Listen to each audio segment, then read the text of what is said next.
Nah, sekarang kita masuk ke SD Zone Refinement. Nah, jadi kalau teman-teman sering dengar di komunitas ada refinement maksudnya apa sih?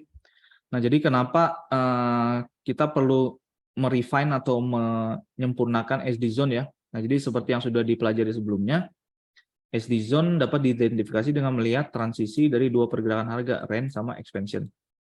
Nah, ketika buyer dan seller, demand dan supply imbalance terjadi, secara konsep kita akan mengantisipasi harga untuk memenuhi imbalance atau order-order yang tersisa dan teridentifikasi di dalam SD Zone. Nah, cuman kita tidak akan mengetahui secara pasti ya, seberapa jauh atau seberapa dalam proses pemenuhan order atau mitigasi ini akan berjalan sebelum harga melanjutkan intensinya. Yang tadi kita pelajari, ketika harga bergerak di dalam range, nah sebenarnya kalau kita strukturkan secara fair, secara pricingnya ya, ada titik tengah which is 50%, upper half-nya itu premium, lower half-nya ini discount. Nah, selama ini kita tidak tahu nih, walaupun di sana kita marking sebagai area supply zone dari low range ke high range-nya ya. Nah, kita selama ini nggak tahu nih, apakah harga cuma kembali ke permukaannya sebelum dia melanjutkan bearish intention-nya, atau harga kembali ke titik fair value-nya atau 50%-nya sebelum melanjutkan, atau bahkan harga bergerak ke area premium, atau mungkin sedikit menembus di sana yang nanti kita pelajari liquidity konsep ya. Mungkin dia nge-wick ke atas area supply tapi berbalik arah untuk melanjutkan intensi sebelumnya. Nah, jadi kita selamanya nggak bakal tahu ya, harga ini dia mitigasinya sedalam apa, setinggi apa gitu. Nah, makanya kenapa porsi atau aktivitas refinement ini kita lakukan. Nah, dengan melakukan SD Zone Refinement atau penyesuaian, ada beberapa keuntungan yang kita bisa peroleh.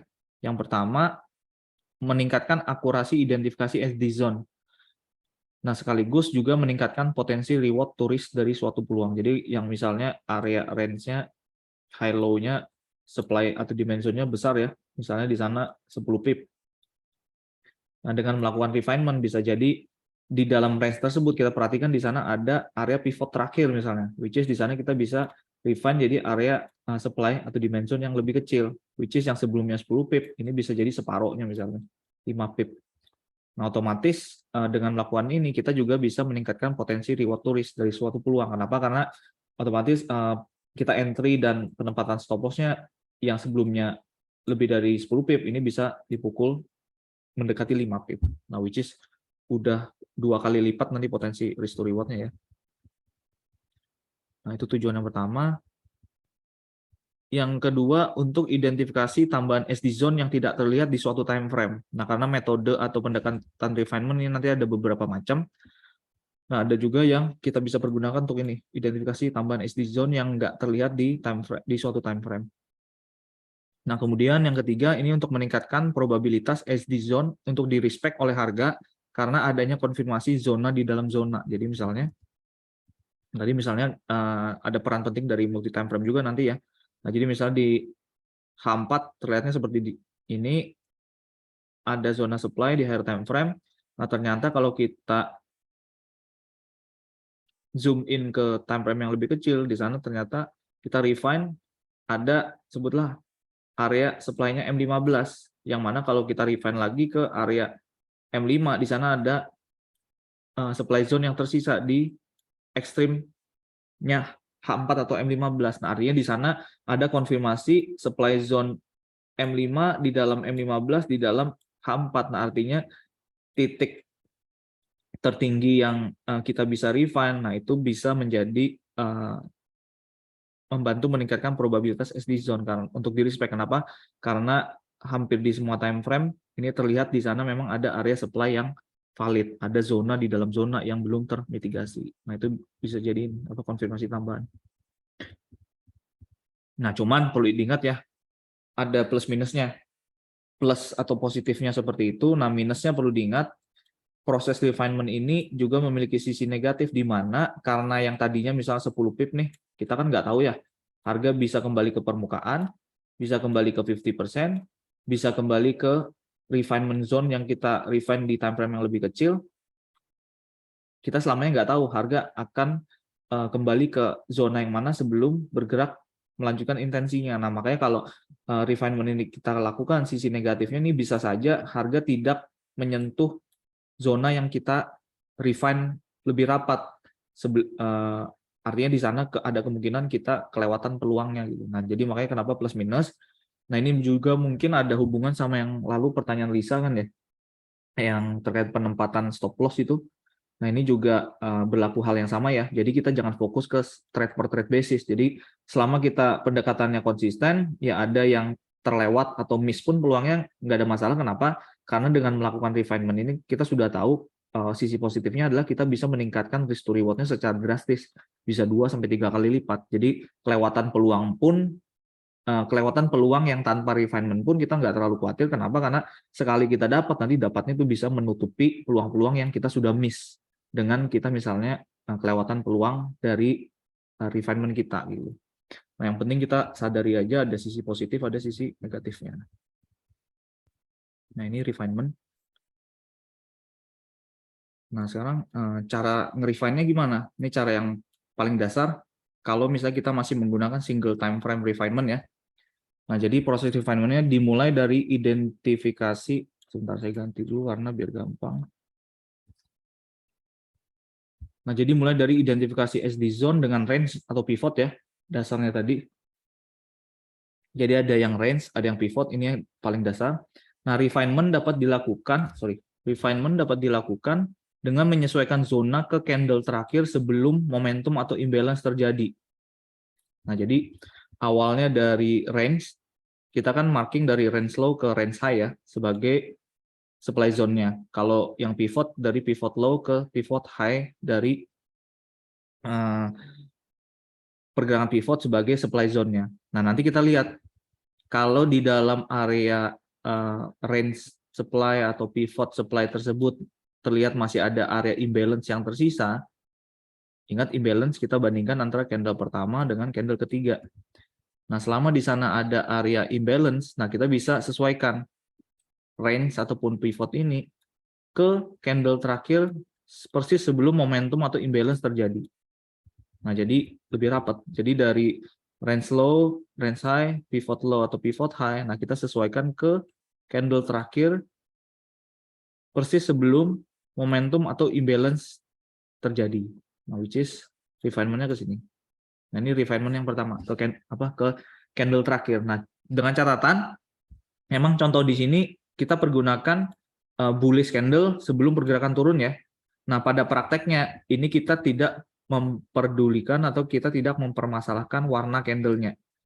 Nah, kalau misalnya candle terakhir sebelum momentum terjadi itu bentuknya warnanya bearish pun, nah kita boleh refine ke bearish candle terakhir sebagai area supply kita. Kalau kita refine sampai ke candle. Nah, untuk refinement yang berikutnya khusus untuk kondisi di mana candle terakhir yang terbentuk itu ternyata wick-nya sangat dominan atau lebih dari 50% range candle ya. Nah, jadi misalnya ada candle, wick-nya panjang. Nah, kalau wick-nya tadi lebih dari 50% range candle tersebut, nah ini kita bisa refine sampai dengan wick-nya. Jadi awalnya kan kita refine di candle ya. Untuk refine-nya. Nah, kalau misalnya candle terakhir tersebut wick-nya panjang, nah kita awalnya kan seperti ini nih, low ke high candle tersebut. Nah, cuma karena zonanya jadi lebih besar dan kita tahu wick panjang ini nanti di belakang kita bahas, di sana kemungkinan ada area yang belum termitigasi. Nah, kita boleh refine sampai ke wick-nya. Untuk kondisi kalau candle-nya tadi wick-nya lebih dari 50% range candle. Nah, contohnya yang di sini. Nah, jadi kalau candle terakhir sebelumnya kan kita refine seperti ini ya, ke candle terakhir persis sebelum imbalance atau momentum terjadi. Nah, wick-nya karena lebih dari 50%, kita bisa refine sampai ke upper wick-nya. Jadi lebih rapat gitu. Nah, di sini makanya peningkatan akurasi SD zone hingga ke refinement terkecil secara manfaat dapat meningkatkan potensi reward to risk. Yang awalnya mungkin entry di sana, stop loss-nya di sana 10 pip, di refine ke candle mungkin entry-nya lebih tinggi, stop loss-nya sama, tapi stop loss-nya bisa lebih kecil, misalnya 7 pip. Atau ke wick, misalnya stop loss-nya bisa jadi 3 pip. Nah, otomatis dengan penggunaan area target yang sama, otomatis risk to reward kita bisa bertambah lebih besar ya. Nah, jadi misalnya dari hampir 3R, kalau kita refine sampai ke candle dengan target yang level yang sama, nah ini potensi rewardnya kita bisa tingkatkan ke hampir 5R misalnya. Atau kalau refine lebih rapat lagi dengan target yang sama, otomatis potensi reward kita ini bisa sampai hampir 8R, which is sudah 2-3 kali lipat lebih besar daripada kalau kita tidak melakukan refinement. Nah, tujuannya di sana. Ya, cuman kita perhatikan ini ya. Mari kita lihat masih ada nggak imbalance yang belum termitigasi. Kalau ada ya kita bisa refine ke candle terakhir. Nah, ini kalau refinement dengan yang single time frame. Ada pertanyaan nggak di sini? Selama ini teman-teman mungkin sudah pernah coba marking supply demand, ada kondisi atau kasus tertentu yang waktu teman-teman temukan mau nge-refine masih agak bingung gitu loh. Ada pertanyaan nggak di sini?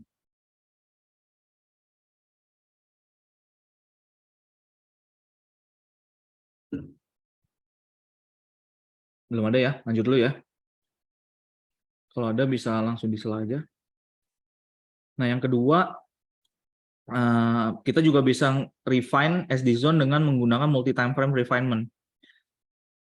Nah, narasinya dulu nih, teman-teman bisa baca, mengingat kembali karakteristik fractal nature dari price action, SD zone juga dapat diidentifikasi di semua time frame. Kita tidak akan mengetahui secara pasti SD zone di time frame mana yang akan menjadi penentu pergerakan harga selanjutnya. Jadi dengan menerapkan konsep yang serupa dengan single time frame refinement, kita dapat menggunakan multi time frame untuk melakukan refinement yang lebih presisi. Karena seringkali di dalam SD zone time frame yang lebih besar, kita masih dapat menemukan imbalance yang belum sepenuhnya termitigasi di time frame yang lebih kecil. Dan ini bisa jadi alasan untuk harga melakukan mitigasi lebih lanjut. Nah, contohnya seperti apa? Jadi misalnya di higher time frame ya, dari area range atau area pivot yang sebenarnya kita sudah coba refine ke candle terakhir di higher time frame sebelum imbalance atau momentum itu terjadi. Nah, kita juga bisa refine lebih lanjut kalau misalnya ternyata area supply zone di higher time frame ini masih gede banget gitu. Nah, misalnya kita turun ke middle time frame, ternyata candle terakhir sebelum momentum di higher time frame, ternyata kalau kita lihat di middle time frame, ternyata masih ada sisa imbalance yang jika kita telusuri candle terakhir persis sebelum momentum atau imbalance terjadi. Nah, ini ada satu candle terakhir di middle time frame. Nah, di sana kita bisa marking sebagai potensi refinement supply zone kita. Nah, jadi higher time frame-nya misalnya ini 20 pips misalnya. Nah, ternyata di middle time frame-nya kita bisa refine sampai ke 5 pips misalnya.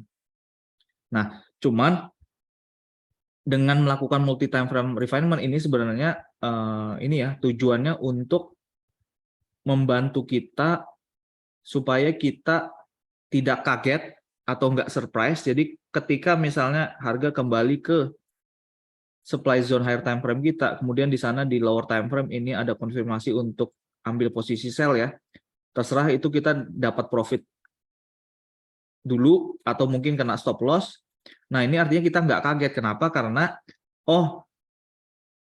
posisi kita yang pertama ini loss atau profit kecil, target belum tercapai tapi harga malah balik arah. Kenapa? Karena kita tahu kemungkinan harga sekarang masih mau memitigasi sisa imbalance yang masih terlihat di middle time frame kita. Tujuannya apa? Hanya untuk membawa harga mitigasi lebih dalam sebelum pergerakan bearish yang kita antisipasi sebelumnya benar-benar terjadi secara impulsif atau dominan. Nah, jadi tujuan multi time frame refinement ini ada beberapa juga ya, meningkatkan presisi sekaligus juga membantu kita untuk kayak backup plan. Jadi ketika harga kembali ke area higher time frame, nah ini kita sudah boleh cari peluang sesuai antisipasi kita. Cuman kalau misalnya tidak bergerak sesuai dengan harapan, nah kita boleh re-entry selama harga ketika kembali ke refinement di middle time frame kita, ini ada trigger yang valid lagi. Nah, makanya kenapa selama trade idea masih valid, ini kita bisa ambil posisi lebih awal ataupun re-entry ya.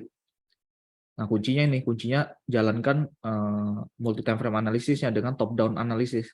Mulai dari identifikasi SD zone di higher time frame, boleh di refine ke middle time frame atau sampai lower time frame sesuai kebutuhan. Nah, cuman catatannya satu, hati-hati nih.